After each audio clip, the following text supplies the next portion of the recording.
works with strategy during the day, but her true passion lies in advocating for young people, in advocating for social justice and community empowerment.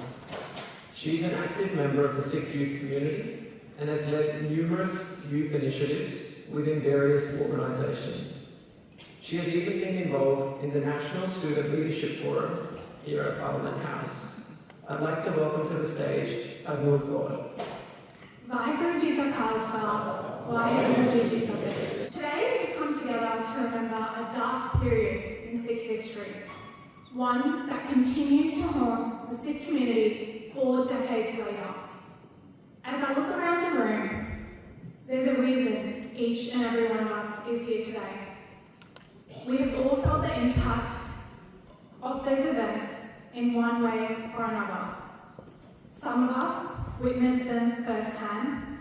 Others might have heard stories from our parents or our family members. And some of us, particularly those from my generation, may not have grown up with these stories due to the lasting intergenerational trauma that exists today, but have learned through our own research. Regardless, each and every one of us feels the impact of November 1984. So I encourage you all to approach today's discussion and what we hear from the speakers with an open mind. With limited information and resources, once restricted our understanding of what took place, we now have more access to information than ever before to evaluate what truly happened day by day. The violence that erupted against Sikhs in November 1984 was not a series of random attacks. It was an orchestrated attack marked by shocking brutality, not only in Delhi, but across India. And the ruins of the attack exist today. October 31st, 1984, India's Prime Minister, Indira Gandhi, is assassinated by his Sikh bodyguards in response to Operation Blue Star, a military action carried out early in the year. At 11 a.m, All India Radio announced that she'd been attacked by Sikh bodyguards and was taken to AIMS Hospital. Crowds began gathering outside the hospital, and at 2 p.m, her death is officially announced. Anti-Sikh slogans, like "Blood for Blood," echoed in the streets of Delhi. At 5:30 p.m, then Indian President Zahir Singh, a Sikh, is travelling to the hospital and his car is stoned by the mob gathered outside. It is on this day, October 31st, that the first Sikh is killed on the streets surrounding the hospital. As reported in Economic and Political Weekly, in December 1984, the Delhi violence was well planned and well organised. It would have burst forth even if Indira Gandhi had been alive. Reports that have since emerged suggest that the violence had been premeditated, potentially timed to coincide with Guru Nanak Dev Ji's Gurpurab on November 8th. The assassination only triggered what was already planned for later in the month. As violence spread, the national media played a disturbing role in fueling anger and spreading disinformation against Sikhs. False stories circulated that Sikhs had poisoned water supplies, were stockpiling weapons to attack non-Sikhs, and so forth. So much so that India's single national television channel, Doordarshan, ran a 15-minute segment panning between the footage of Indira Gandhi's body and mobs chanting anti-Sikh slogans. The disinformation campaign aimed to create hatred and instigate violence. Overnight meetings among government officials set the orchestrated plan in motion. On November 1st, 1984, eyewitness accounts and multiple reports describe government officials distributing resources, including flammable substances and weapons, and transporting mobs to targeted locations. As the day unfolded, these mobs were given voter lists, school records, and Goodwill registers, or official government records to identify each and every Sikh household and business in the area. They were cross-checking, cross-referencing each of these resources and began marking Sikh homes and businesses for attack. Throughout the day, Sikh men were targeted in their homes and workplaces, some burnt alive, others beaten to death. Entire families who lived in these neighbourhoods for generations were now marked for extermination. In one area in southwest Delhi, 21 women were widowed from a single extended family. One witness recounted a horrifying incident. Her father was injured and she lied to the mob, saying he was dead. They left but returned 6 times, and on the 7th return, they found he was in fact alive. They dragged him out of the home, beat him until his brains spilled out, doused him in petrol, and set him on fire. There is an intention here to maximise the suffering, and I want to highlight how organised this all is. Surveyors identified homes, transporters brought in and removed the attackers, and clean-up crews then disposed the bodies. This is not something that can be planned overnight. A powerful example on that day involves the area of the Bulgari. Around 156 in this area banded together to form a defensive group for the incoming mobs.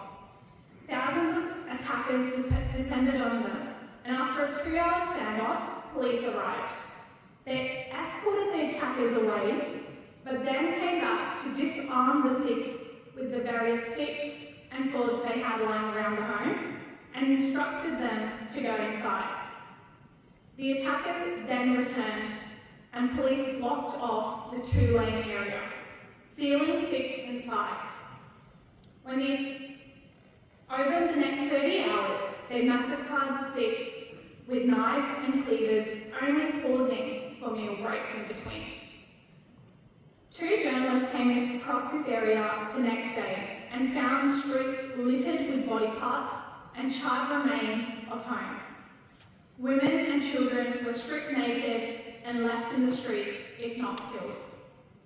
Eyewitness senior journalist Rahul Bedi recalled that there were so many human remains in the streets, it was impossible to walk without stepping on corpses. And the only reason we know about the Bulgari and the horrific acts that occurred here was because these reporters got here on 2nd of November. The police officer, SHO of the area, complained, stating that he did not get the bodies cleared out quick enough. In other areas, the process was a lot more clinical and quicker. November 2nd, 1984, the violence escalated dramatically. Eyewitness reported police officers encouraging mobs to loot and kill as much as you want for 3 days. They had a timer until international media would start taking notice. Burn injured Sikhs were turned away from hospitals and denied treatment. Many Sikh women and children were dragged from their homes, stripped and sexually assaulted in broad daylight. Some who returned to the police for help found that they were complicit, either looking the other way or actively collaborating with the attackers. There were orders from higher up. One survivor, Lakshmi Kaur, described how her husband was burned alive in front of the police station, while officers stood by watching. When she attempted to pursue justice, she was threatened and ultimately forced to withdraw her case out of fear for her own safety. The violence was not only limited to individual homes, however. Sikh places of worship were also targeted. Gurdwaras, sacred spaces where Sikhs gather for prayer and for community. In Delhi alone, 330 Gurdwaras were burned and attacked by the mobs. Ex-Indian Army officer Captain Manmohan Veer Singh Talwar was surrounded in his home. This is an army officer that has devoted his whole life Indian state. When he attempted to defend himself and his family against the mob, they were able to escape. However, police would wrongfully arrest him for charges of murder later on. November 3rd, 1984. Violence continued, spreading to train stations, streets, new neighbourhood areas. Witnesses spoke of Sikh passengers being pulled from trains and killed on the spot. The violence was now being reported in multiple cities, and it has become clear that this is not a spontaneous reaction, but a coordinated assault on the Sikh community and Sikh identity across India. In the map on the screen, you can see all the cities where attacks were reported across India. In Vichar, a young girl reported seeing a mob driving out her parents and 3 brothers, and she watched as they were killed one by one from a nearby neighbour's house. In Madhya Pradesh, a Sikh man faced with an overpowering mob was left with the agonising choice to take his own and his family's life to spare them from the incoming mob. This tragic act of desperation highlights the sheer hopelessness faced by many Sikh families during this day. November 4th, 1984. The Indian Army was finally deployed. However, by then, much of the damage had already occurred. Entire neighbourhoods lay in ruins, and the Sikh community was left up to pick up the pieces of shattered lives. Thousands of Sikhs were now homeless. Thousands of Sikhs were now homeless, taking refuge in makeshift camps with little or no government support. Those who survived faced not only the loss of their loved ones, but also the trauma of having been targeted by the very government and society that they once trusted and lived amongst. Refugee camps began to spring up across Delhi, with approximately 50,000 refugees in Delhi alone. That is 50,000 individuals that all had lost one or multiple family members. The aftermath brought further hardship. The authorities cut off water supplies to these refugee camps, aiming to disperse the survivors and make the camps less visible to journalists. Many survivors were forced to return to their homes, or at least what was left of their homes, because camps were proof that something had occurred. The government of India states that figures for Delhi alone sit at just under 3,000 deaths in the 3 days. However, human rights groups dispute this. We've got no medical reports, no immediate medications, fire engines were refusing to go put out fires where there were burning bodies. There has been a massive cover-up of disposing of these bodies. There's no post-mortems. And journalists have reported seeing markets of dead bodies and trucks being loaded. One journalist counted 119 bodies in a single truck. And there's eyewitness accounts of hundreds of these trucks. So, estimates now sit at around 30,000 Sikhs that were killed. However, the true figure is likely to be much higher.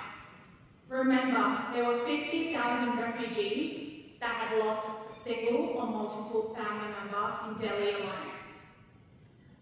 When asked about the violence, India's newly appointed Prime Minister responded in his infamous words, "When a big tree falls, it is natural for the earth to shake a little," to describe what had occurred in his capital city over the 3 days.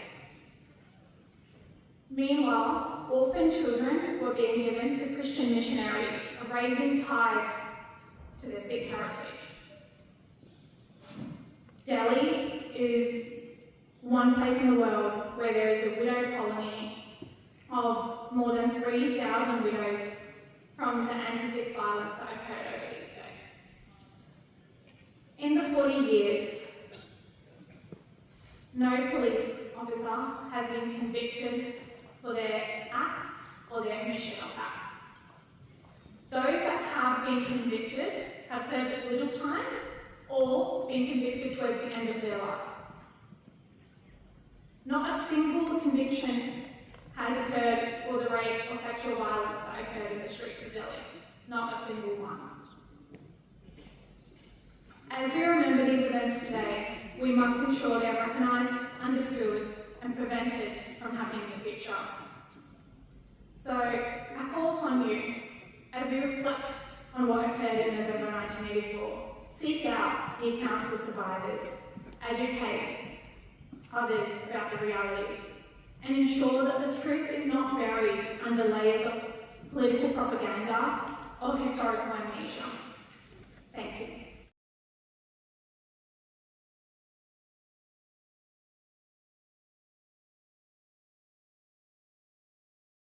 For all types of criminal law, family law, immigration law, conveyancing, and employment matters, please contact Tarandeep Singh on 0470 412 600.